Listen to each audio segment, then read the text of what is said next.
Good afternoon. My name is Brian Madison. I'm the Director of the Department of Business and Neighborhood Services and serve as the Chair of the Board. I'd like to call to order the April 28th meeting of the Board of Business and Neighborhood Services. And if my fellow board members could introduce themselves, that'd be great. Starting with you, Catherine. Hi, my name is Catherine Chi. Okay. And Camille Blunt. okay, great. I guess I could have done that. Since Unless you want me to add something to No, my you name. I think you guys have introduced yourselves and met everybody here, but we do have obviously a number of staff joining us here today. Some will be speaking and participating in the board meeting, but then we're also joined by Jessica Knight, our board, what do we call it? Liaison, thank you. We changed the title, so sometimes I go back in time. And then Courtney Bennett, our Deputy Director, Jackie Hikus, also the Deputy Director, and Caitlin, our counsel. So thank you for joining us today. You would have received a copy of the agenda and minutes, and do I have consent for the agenda as published? Did you guys get a chance to look at that? Consent. Okay, thank you. And then you received a copy of the minutes electronically. This is actually from our February meeting. We lacked a quorum at the March meeting, so everything that was at the March meeting has been moved to this meeting. So just to let you all know, but this is everything from February's meeting. Are there any questions or comments on the minutes? No? Is there a motion to adopt the minutes of the February 24th meeting as published? So moved. Got a first, is there a second? Second. All right, I've got a first and a second. So all those in favor will signify by saying aye. Aye. Aye. Aye. Opposed, same sign. Hearing none, those minutes have been approved. All right, thank you. And next on the agenda, we're actually missing a couple of staff members, but we are going to, I think we had kind of talked to some of you a little bit prior to joining the board. I thought it would be nice to do a quick overview of some of the various functions of the department. So we'll have a couple of people jump in besides just me, but we'll kind of do an overview today. And they'll probably introduce some of their staff. So if you want to connect with them about anything in particular, because it's going to be very high level, but I know in particular there are some questions from, you might want to go deeper onto permit issuance or something like that. And, Courtney and Amy's here as well. And so we can always set up something in addition to just this quick overview. But that way you get a sense of what might interest you. So first item is, of course, obviously the Department of Business and Neighborhood Services. We do have a breakdown of the various divisions. So we'll talk about admin and finance, which is just kind of like the support structure for the department. And then the three main divisions, which consist of animal care services, construction and business services, which would be Courtney's section, and then property and land use services, which would be Jackie's section. Because Katie is out today, I did kind of want to, I guess I'm taking these a little bit out of order. No, that was me, sorry. Okay. Oh, you're just trying to keep me on my toes. That's fine. Fair enough. So animal care services is obviously a significant part of what we do. They joined our department in 2016 when we became the Department of Business and Neighborhood Services. Katie Trenopole, which you've met and seen at various board meetings, has been the deputy director. She and I started about the same time back in 2016, I think it was. And then, so she's been the deputy director. She worked at ACS previously as well. Sid Perry is the administrator and has been there for a number of years. I don't believe he's here today, but he came from human resources, and so added a lot of value in terms of the logistics of hiring and promotions and things like that. But just to give you a sense of what ACS does, there's of course the shelter operations, which includes things that you might think of, like the medical side of things, taking care of the animals as they come in. Some are injured, some certainly need things like their shots and other treatments as they come in. We do, of course, spay and neuter. All our animals are, the idea is that we can get them ready for foster or adoption, and so getting their requirements associated with that. And then the kennel itself, of course, we sometimes take in large numbers of animals at once. Sometimes there's hoarding situations or care and treatment issues that cause us to bring in animals, but then there's just the stray or owner surrender or something of that nature, which causes us to take in animals. I think on average we've seen as many as like 14,000 animals come through our shelter on an annual basis, so that's a large number of cats, dogs, and I always say other because sometimes you never know what will come in the door. It could be rabbits. I was there yesterday and we had a baby raccoon. It was adorable, but that's a unique thing that I see him getting looks. But you just never know what type of animal life might come in. I have a question. You have questions? Okay.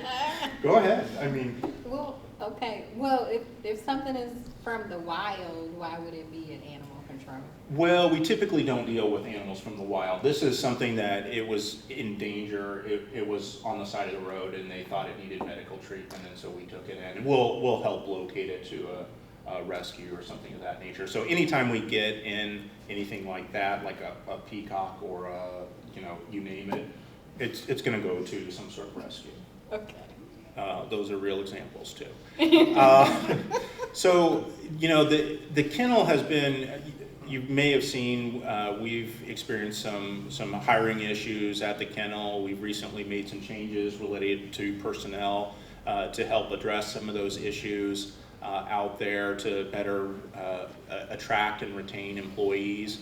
But obviously staffing is extremely important out there in order to care for the animals that are housed there. So we've spent quite a bit of time focused on that of late. And then of course there's the enforcement side of things. I mean, obviously, we're enforcing rules regarding care and treatment of animals. Right now, the weather's not bad, so we're not dealing with heat, but we deal with heat. We deal with the opposite of that in the winter. People keeping their animals outside without food, water, and proper shelter and things like that. So that's just a kind of snapshot, and then of course the basic administrative functions related to like getting them adopted out, working with our partners. We couldn't do the work that we do without the volunteers that we have. So as you all probably know, I'll just kind of mention this. We are in the process of trying to build a new shelter. Our shelter is 30 years old and it's held together by duct tape and hopes and prayers, and so we have spent money just trying to maintain it, but we are working very closely with the mayor's office and Office of Financing Management to build a new shelter. So that's in the works and we'll be excited to move out there. And where is it currently? It is currently at 2600 South Harding. So if either of you have an interest in touring it, if you have an interest in touring it, you are more than welcome to. It is really an interesting and eye-opening experience to be able to check out the shelter, see what's going on there, but also, ride-alongs with, say, an animal control officer to kind of see what they experience every day. So it's pretty interesting work. So there is that, and then if I could go to the next slide, Randy. Yeah, hold on. User error. Maybe go. Jessica, can you help hold us? on. Okay. Again, this is, so admin and finance, Sherry is unexpectedly out today. She's our CFO, Josh Engelbright's Administrator of Technology, and Fernando Alcocer is the Administrator of Logistics. And then of course, you all probably know Jacob and Sam, who present all the time on various things that come from admin and finance, from things like the lien processing to contract management. But this gives you a sense of these sort of cards up here, the different things that they deal with, from our annual budget to more precise financial analysis on certain things.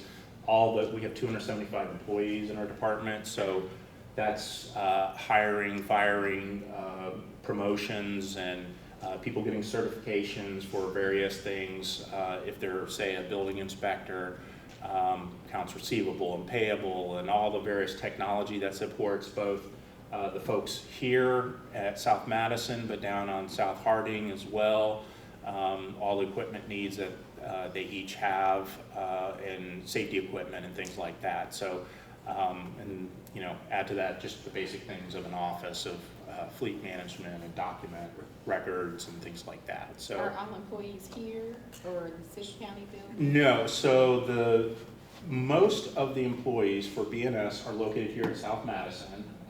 And then we have, of the 275, about 75 animal care employees, and they're located at South Harding. And I say located here or South Harding, Okay. but that's not entirely true, because a good portion of our staff starts in the field and ends in the field, and they never step foot in this office. So you might see building inspectors or zoning inspectors start at some location on the east side or west side, and they never set foot in here. So that's a big part of what we do.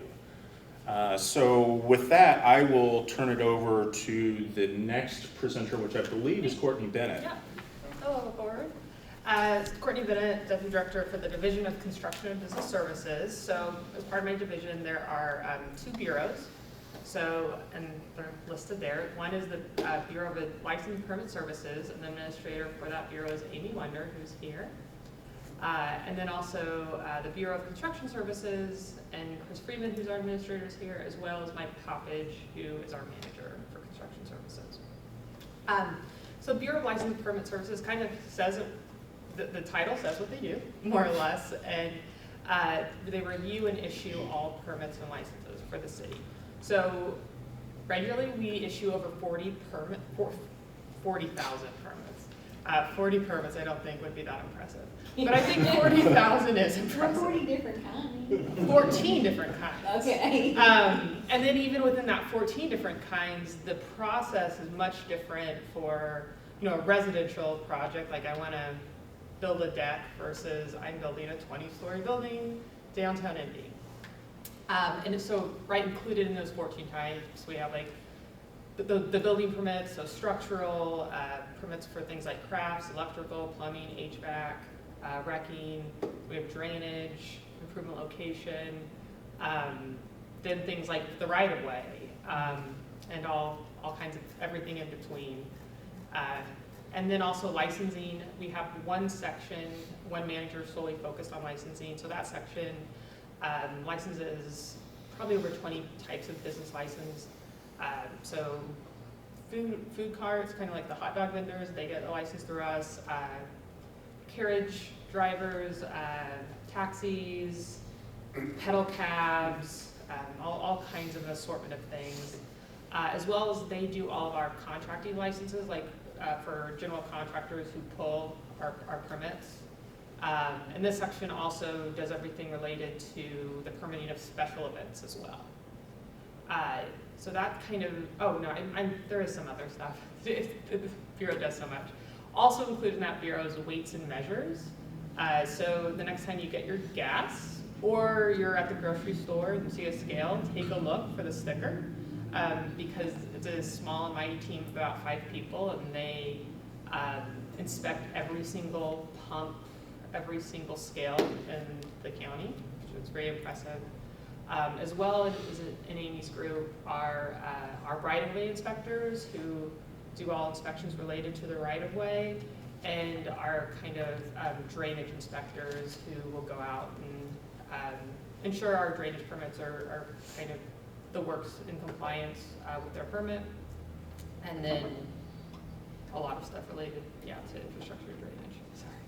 So, and then inspections. So that is Chris's section, and Chris's section has about 25 spots for building inspectors, and they do all inspections connected to the structural permit, to the wrecking permit, to the electrical, plumbing, and HVAC. And so, on a given year, depending on the demand, that group will inspect anywhere from 25,000 to 30,000 to 25 to 30,000 inspections. So very busy. And that section, again, they all, like Brian kind of mentioned, kind of start in the field and end in the field. And so their office is their car, it's their vehicle. And both groups are highly skilled, and they're kind of subject matter experts, and they're often, our staff is often poached by other jurisdictions around, I think just because we do a great job training and getting our employees ready to go out and hopefully serve the citizens of Indianapolis. All right, thank you. And I actually just happened to participate in a conversation that Courtney and Amy had with a city councilor on permitting a loan, and it was about an hour and a half in length. So obviously that was a very, very high level overview. And so I think you've reached out about trying to get a little bit deeper into that. And so I would encourage you, because it's more than can be shared at a meeting like this. So, but it was very informative, and I appreciate them doing that. So, and with that, the Property and Land Use Services. Yeah. So my name is Jackie Hikas. I'm the Deputy Director for Property and Land Use Services. So within that division, we do a plethora of things. We have two sections within, or two bureaus within our division. So the first is Property Safety and Maintenance Services. That administrator is Tom Weber. He's not here today. So within Property Safety and Maintenance Services, that includes all zoning inspections and then general property maintenance inspections. So that's unsafe building inspections, so vacant and unsafe buildings, illegal dumping trash and litter, high weeds and grass. We also have a couple of environmental type inspections that we do, which is forestry, so that's any kind of flora or trees, growth impacting the right of way, and air quality inspections, which is limited mostly to asbestos related air quality issues with construction. So they're a pretty busy group. I was just kind of pulling up last year's numbers. So that whole section, all those inspection services last year did about 62,000 inspections, which is actually a low year for us. So just a couple of years ago, we were closer to 100,000 inspections. So we're a pretty busy crew. And then the other bureau is our Bureau of Nuisance Abatement. The administrator of that is Lacey Harney, and she is present in the back. And we also have a new manager, Angela Placencia, next to her. So Lacey's group really acts as kind of, I call it kind of the legal funnel for the whole department. So they do a lot of different things. They do all of the coordination between us and the Office of the City Prosecutor for any of the violation cases that result in lawsuits, basically. So those are violation cases both from Property Safety and Maintenance Services, as well as from some of Courtney's inspections teams. They also oversee and set up our administrative hearings for anything that calls for an administrative law judge. And so those would be our unsafe building cases, trash, illegal dumping, high weeds and grass. And then they issue all of the orders relative to our unsafe building cases as well, because they're pretty involved legal documents. They're not a standard, typical kind of notice of violation. And then her group also coordinates.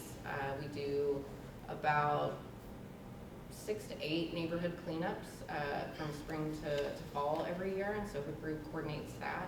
We do basically free trash abatement in a particular neighborhood once a month. We try once a month between April and October. How do you pick the neighborhood? So we evaluate a number of things. We certainly take information, whether it's coming from the mayor's office, counselors, neighborhood groups themselves. And we also use some of our violation data to see if we're having like high amounts of illegal dumping in certain areas. We also take a look at past neighborhoods we've visited, so we try to kind of spread it out a little bit, make sure we can get to neighborhoods maybe we haven't gotten to in past years. So it's a 1 to 2 month kind of evaluation process. We also try to coordinate as much as we can where we know KIB is our partner for most of the cleanups, and so if they already have similar events going on in a particular area, we may try to coordinate and do a neighborhood cleanup nearby in the same month. So yeah, I'm trying to think if I left anything out. I feel like I did. I always forget something nuisance abatement does, because they do just some random administrative things for us as well.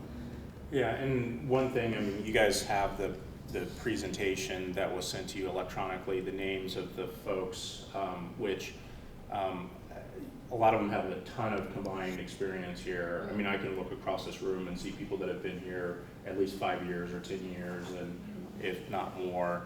And so they have a lot of experience and knowledge in these areas. So these are good contacts, but then also, you know, if there are any questions that you want to know more about, just let us know, because obviously we just kind of, we'll dive into some of these subjects a little bit more. You asked specifically about like how we identify areas.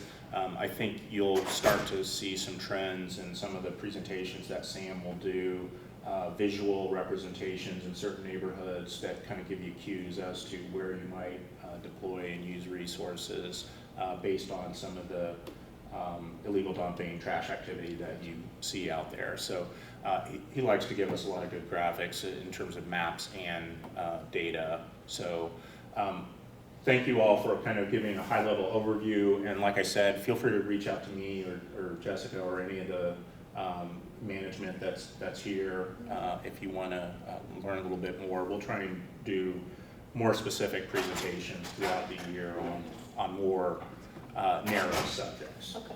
So, and then next item on the agenda are the action items themselves.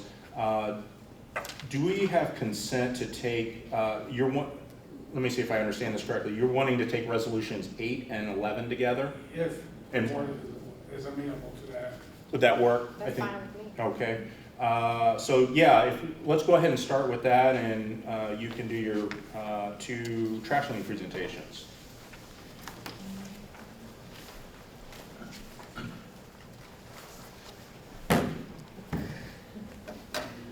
So resolutions 2022-C10-008 and 2022-C10-011, with the point of contact being Sam Hoshrabi. These are certifications for trash liens. Under Chapter 361 of the Revised Code of the Consolidated City of Indianapolis and Marion County, the Department of Business and Neighborhood Services is responsible for the inspection, abatement, and enforcement of environmental public nuisances. In the event that the property owner does not correct the violation or cannot be found, the city enlists a contractor to abate that property. Section 361-107 of the Revised Code authorizes DBNS to abate the violation and charge the costs related to abatement to the responsible property owner. Section 361-107B3 of the Revised Code provides that in the event that these abatement costs are unpaid, the city shall place a lien upon the property. There are a total of 90 trash cases with a total amount owed of $48,234.78. The cases reflect outstanding. That's 11. That's 11. Yeah. I'll go ahead with the name. So the cases reflect outstanding fees 30 days past due as of April 28, 2022. And then for the March liens, there were a total of 49 trash cases with a total amount owed of $25,371.77. And these cases reflect outstanding fees 30 days past due as of March 24th, 2022.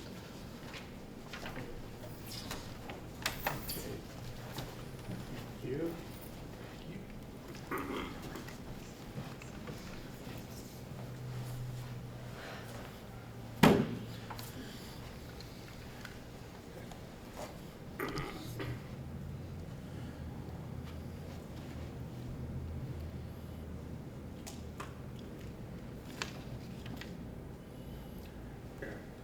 Hello, board. This is for the March certification, which is resolution number 8. I'm Sam Hoshrabi, financial analyst here for BNS.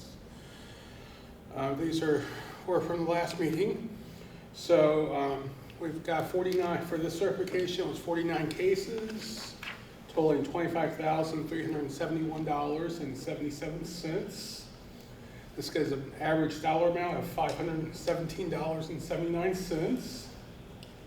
And for this, the highest amount for this March certification cycle comes from case number VIO 22-000038, located at 5035 East 39th Street. It's on the top of page 1 of the exhibits. And the property is owned by a business. And it's an apartment complex, and it's 3.561 acres in size. Based off the mailing address in PVD, this is an investment property. The owner of the property is an out-of-state owner. The abatement for this on this case consisted of 29.5 hours of labor and included 8.85 tons of trash removed by the vendor. Items disposed of include discarded used lumber, bags of trash, mattresses, box springs, couches, chairs, used tires, TVs, boxes, siding, and miscellaneous scattered trash. So there's a lot at this apartment complex. And then on the zip codes, the 3 highest zip codes for this cycle are 46201, 46222, and 46218. With this cycle, there were more business-owned properties that were abated than individually owned properties.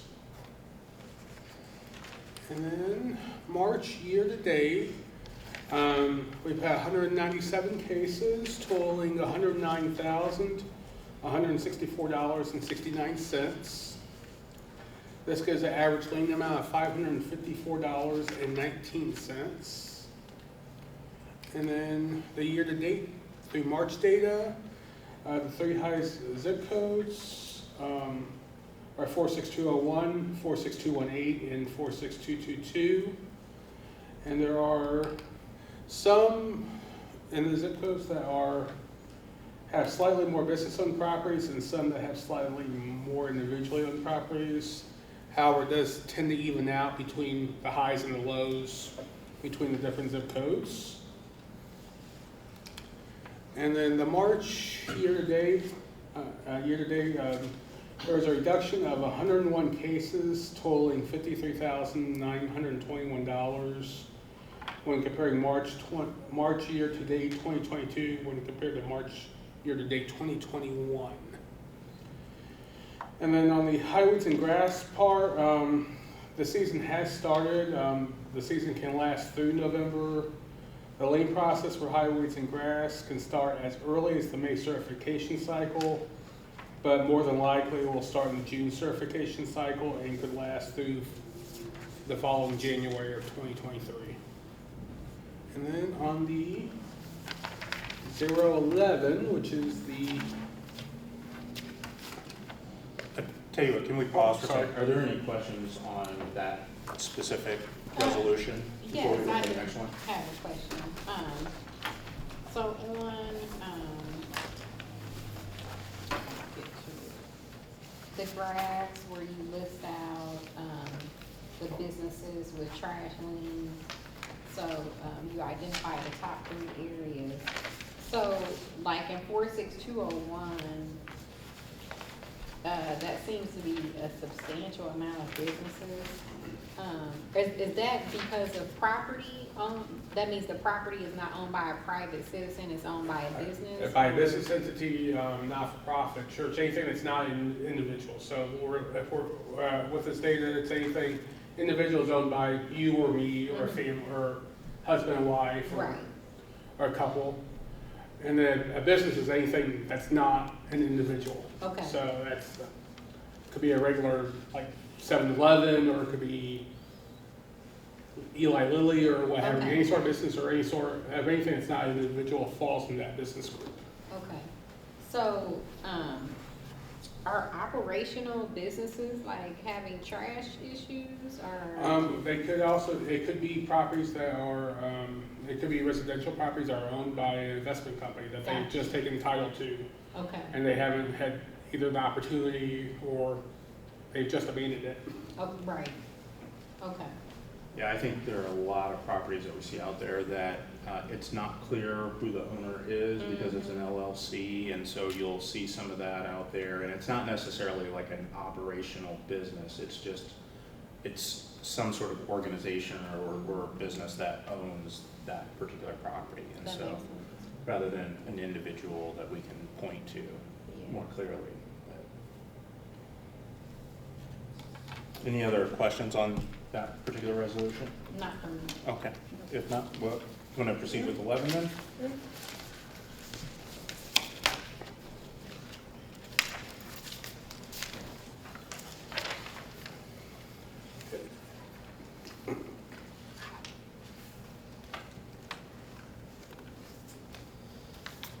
So this is for resolution 11 for the April certification. And for this one, we've had 90 cases totaling $48,234.78. This gives an average case amount of $535.94. And just like in the prior month for March, the highest certification for the cycle is the same company, but it's a different violation number. It's on case number VIO 22-000354, located at 5035 East 39th Street. It's on the top half of page 1 of this exhibit. This is like from the last one, it's owned by a business. It's an apartment complex, 3.561 acres in size. And based off the mailing address and PVD, this is an investment property. The property is owned by an out-of-state owner. With this case, the abatement consisted of 48 hours of labor, 9 hours of Bobcat usage, 26.052 tons of trash were removed by the vendor. Items in this abatement, items disposed of included discarded bags of trash, used tires, tree brush, couches, mattresses, box springs, dressers, cribs, used lumber, drywall, bed frames, end tables, coffee tables, doors, clothing, tables, chairs, carpet padding, and miscellaneous scattered trash and debris on all sides of the property. So this was my second month on the road for this property, but much more extensive abatement. And by zip code, the 3 highest zip codes for this abatement cycle are 46201, 46222, and 218. Again, like in March, there are slightly more business-owned properties than individually owned properties in this cycle. And then April year-to-date, for this, including this certification, consists of 287 cases totaling $157,399.47. This comes to an average case amount of $548.43. And then for April year-to-date, the 3 highest zip codes for abatement for year-to-date are 46201, 46222, and 218. And then when comparing this, for the prior month, there are still some zip codes that have slightly more business-owned properties and some that still have slightly more individually owned properties. However, it's still kind of evening out between the two over the course of the zip codes here. And then comparing, there is right now a reduction of 106 cases totaling $53,242 even when comparing April year-to-date 2022 to April year-to-date 2021. And like I said earlier with the highways and grass, we are kind of expecting certification to start as early as next month, but more than likely in June. Obviously, highways and grass is kind of a seasonal thing for us, and, because they have to be 30 days past due before they go to lien, there's a bit of a delay before any of that enforcement activity reaches us, so. Any questions on Resolution 11?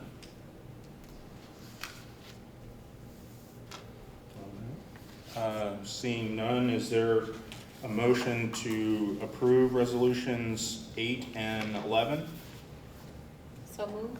Got a first, is there a second? Second. And a second, so it's been properly moved and seconded. All in favor of passing resolutions 2022 C10, 008, and 011 will signify by saying aye. Aye. Aye. Pose same sign. Resolution is approved, or resolutions. Thank you, Board. Thank you, Sam. And next item on the agenda is Resolution 9, which would be presented by Jacob Miller. Jessica, do you mind introducing that resolution to us? Resolution number 2022-C10-009 with the point of contact being Jacob Miller. This is contract for spay, neuter, and medical services. It allows the director of the Department of Business and Neighborhood Services to contract with Public Vet.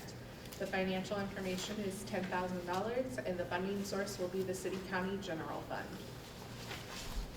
Thank you, Jessica. Thank you, Board. Resolution 9. BNS and the Animal Care Services Division wish to enter into a new one-year professional service agreement with Public Vet for spay and neuter services. ACS requires the contracted services of licensed veterinarians and vet clinics in order to provide the required medical services to animals in the care of the ACS shelter. BNS and ACS staff have determined Public Vet, led by Dr. Peavy, is qualified to deliver spay and neuter services to ACS cats and dogs. The rates vary by animal species and animal weight. The contract compensation limit is established at $10,000. The term of the ACS Public Vet Agreement would commence May 1st, 2022 and shall expire at the close of business April 30th, 2023. Thank you. So this is a one-year agreement not to exceed amount? Correct. Okay.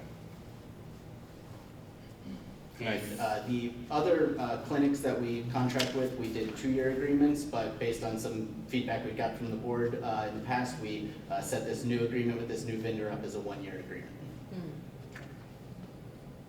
Does the $10,000 amount, is that for a certain number of animals or? So the rates that we would have under this contract, spay and neuter for cats comes at $90 each. Spay and neuter for dogs would be $150 each for dogs in the 0 to 20 pounds, and additional $10 for every additional 10 pounds over 20 pounds. So, fair to say, I mean, we don't know necessarily what we're gonna take in sometimes, so it's probably gonna vary from month to month what we're actually doing. And this vendor is located out of Bloomington, and they travel around the state, and so they would be doing clinics with us occasionally. It's not something where we'd probably be sending cats and dogs to this vendor every day.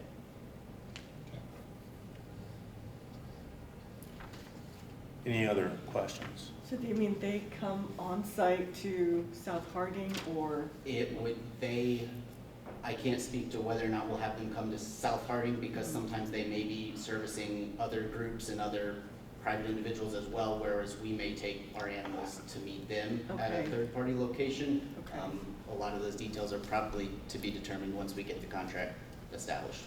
Yeah, I mean, if veterinary service in Indiana is a challenge because there's such a shortage of vets, that we do have a vet on staff, but we do need to supplement our vet based on the number of animals that we serve and the requirements to make sure that they're spayed or neutered.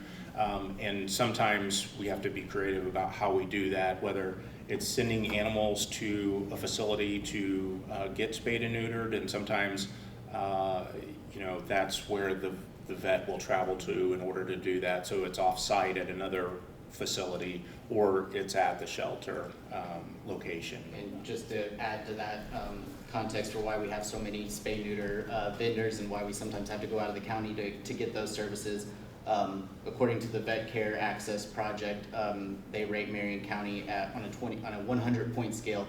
They rate us at 28, which is difficult to access veterinary care in Marion County. So we do have to, pursue different options to get those services. Yeah. And of course, spay and neuter is really important for us to get done because we cannot adopt out animals until that's taken care of. So appreciate the questions. Any other? None for me. Okay. All right. Is there a motion with respect to Resolution 9? So moved.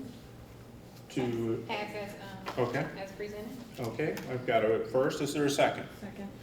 It's been properly moved and seconded. All those in favor of passing Resolution 9 will signify by saying aye. Aye. Aye. Opposed, same sign. Resolution 9 is approved. Thank you. And that is the last item on the agenda. I would encourage both of you, you have our contact information. If there's anything you want to dive a little deeper into, like I said, we'll try and do some ongoing presentations, but like certainly welcome based on your availability if you want to dig a little bit deeper into subjects like ACS or permitting or anything else, weights and measures maybe. You know, by all means, get hold of us. Great. So, seeing no other business, I'll just announce that our next meeting will be on May 26th at 3 o'clock here in the Vonnegut Conference Room at 1200 Madison, Suite 100. Next item is, shall we adjourn? Yes. Yes? I move that we Okay. adjourn. All those in favor of adjourn, say aye. Hi. Aye. Okay. We're adjourned.